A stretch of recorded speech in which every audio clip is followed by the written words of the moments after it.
Being born an INFJ does not predetermine how one will navigate the world socially, emotionally, or philosophically. The Sigma INFJ represents an evolution of the INFJ identity, a hardened, self-mastered version of INFJ, forged through experience, self-reflection, and often adversity. Unlike the INFJ, whose traits are considered inherent, the Sigma INFJ emerges as a result of deliberate choice, personal growth, and often a conscious rejection of societal norms. Whereas the typical INFJ may strive for harmony, the Sigma INFJ learns to detach from the expectations of others. This transformation often arises in response to betrayal, alienation, or a growing disillusionment with superficial social constructs. Over time, the INFJ who once sought to please others and fit in begins to reorient their energy inward. This process can be painful, involving the loss of innocence, a reevaluation of deeply held beliefs, and a shedding of old identities. The result is an INFJ who retains their core intuitive and empathetic qualities, but tempers them with independence, pragmatism, and strategic distance.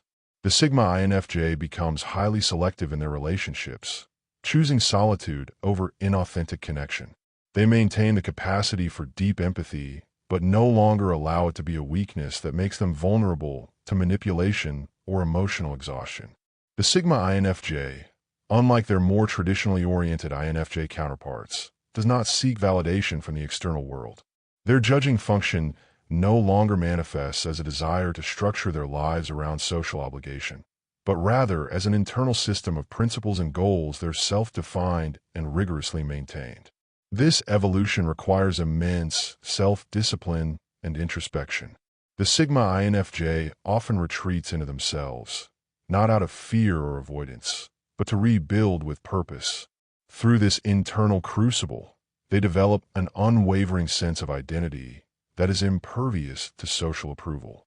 They learn to navigate life with both detachment and compassion, understanding the emotional undercurrents of human interaction while choosing not to be swept up in them.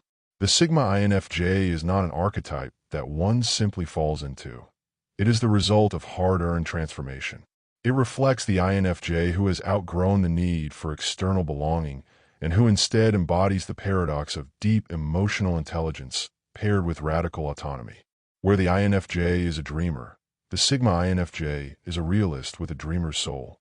Where the INFJ may be vulnerable to overextending themselves for others, the Sigma INFJ knows where to draw boundaries. Where the INFJ seeks to heal the world, the Sigma INFJ first seeks to master themselves and, in doing so, exerts a quieter but more formidable influence.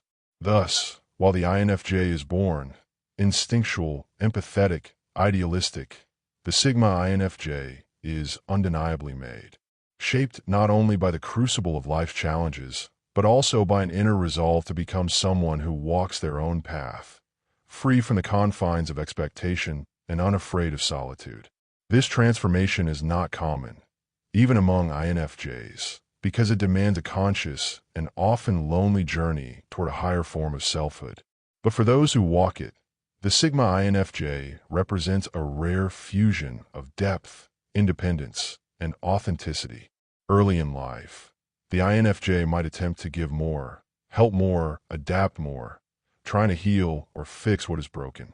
But with each experience of betrayal, emotional burnout, or moral disillusionment, a shift begins. The INFJ realizes that not everyone shares their intentions, that kindness can be exploited, and that understanding people does not guarantee being understood in return. It is in this crucible of repeated emotional sacrifice and existential frustration that the Sigma INFJ begins to emerge. This is not merely a phase of cynicism or withdrawal.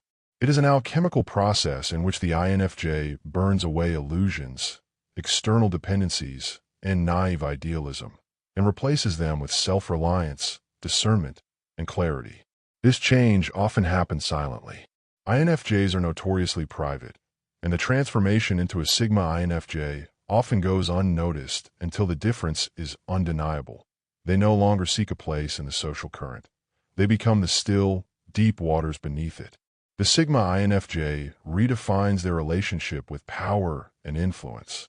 Where the INFJ might be drawn to leadership through service, the Sigma INFJ leads by presence, by action, by being unshakably themselves. They no longer need to broadcast their ideals. They embody them.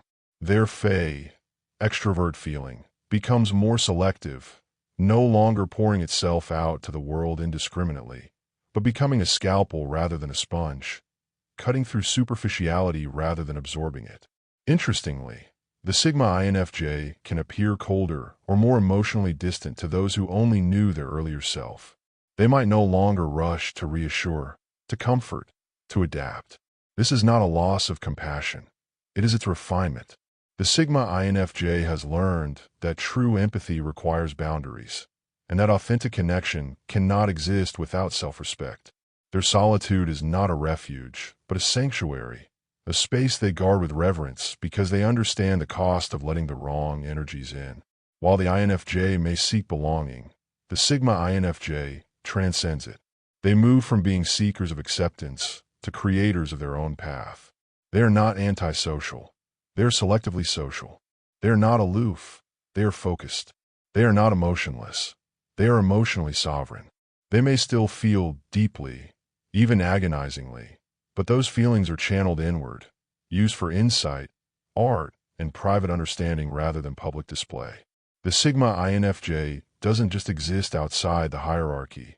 They understand it intimately. Their intuitive grasp of social dynamics gives them an almost uncanny ability to navigate human systems, even as they choose not to be defined by them. They can blend in when needed, but they never fully belong. There's a quiet power in that independence, a kind of gravitational pull that others notice even if they can't name it. They often become influential not by intention, but by the sheer authenticity and intensity of their presence. This shift also brings a more existential dimension to their worldview. The Sigma INFJ often begins to operate from a place of philosophical detachment, not apathy, but an awareness that most of life's structures are illusory or temporary. They may dive into disciplines like psychology, mysticism, philosophy, or systems theory, not just to understand the world, but to see beyond it. The outer transformation reflects an inner liberation from the need to be anything but who they truly are. So when we say the INFJ is born, we are acknowledging a set of rare, innate psychological traits. But when we say the Sigma INFJ is made, we are honoring the long, often painful journey of becoming. It is not a path everyone walks, even among INFJs.